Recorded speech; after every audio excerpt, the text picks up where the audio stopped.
സോക്കർലാൻഡ് Kerala premier league football മത്സരങ്ങളുടെ രണ്ടാം ഘട്ടം കണ്ണൂർ ജവഹർ സ്റ്റേഡിയത്തിൽ ഈ മാസം ഡിസംബർ 30-ന് ആരംഭിക്കും. മലപ്പുറം കൊട്ടപ്പാടി മൈതാനത്ത് നടക്കുന്ന മത്സരങ്ങളുടെ തുടർച്ചയാണ് ജവഹർ സ്റ്റേഡിയത്തിൽ നടക്കുക. 54 ഗ്രൂപ്പ് മത്സരങ്ങൾ, ഇതിൽ യോഗ്യത നേടുന്ന 6 ടീമുകളുടെ സൂപ്പർ ലീഗ് മത്സരങ്ങൾ, സെമി ഫൈനൽ, ഫൈനൽ എന്നിവയാണ് ജവഹർ സ്റ്റേഡിയത്തിൽ നടക്കുക. ദിവസവും 2 മത്സരങ്ങൾ വീതമുണ്ടാകും. വൈകുന്നേരം 4 മണി, 7 മണി എന്നിങ്ങനെയാണ് സമയക്രമം. കേരള പ്രീമിയർ ലീഗ് മത്സരത്തിലെ വിജയികളെ ഐ ലീഗിലേക്ക് നോമിനേറ്റ് ചെയ്യുമെന്ന് കണ്ണൂർ മേയർ ടി.ഒ. മോഹനൻ വാർത്താ സമ്മേളനത്തിൽ പറഞ്ഞു.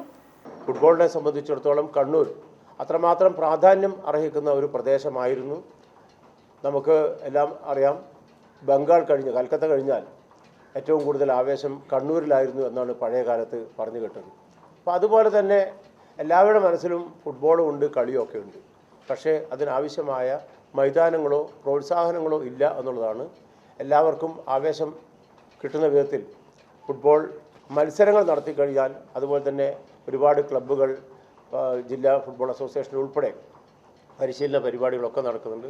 ആ നിലയിൽ ഏറ്റവും നല്ല മത്സരം ജനകീയ പങ്കാളിത്തത്തോടു കൂടി തന്നെ ജനങ്ങൾ ഏറ്റെടുത്തുകൊണ്ട്, എല്ലാവരും ചേർന്ന് ഏറ്റെടുത്തുകൊണ്ട് ഇതിനെ വിജയിപ്പിക്കുക എന്ന ലക്ഷ്യവുമായിട്ടാണ് ഞങ്ങളിത് ആരംഭിക്കുന്നത്.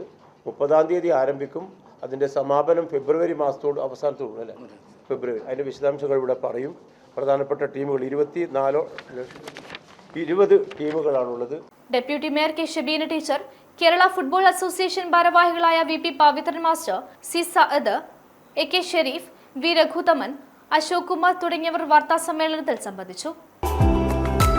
Sreechand speciality hospital, SN. പാർക്കിന് സമീപം, കണ്ണൂർ. കണ്ണൂരിനൊപ്പം ആരോഗ്യത്തിനൊപ്പം.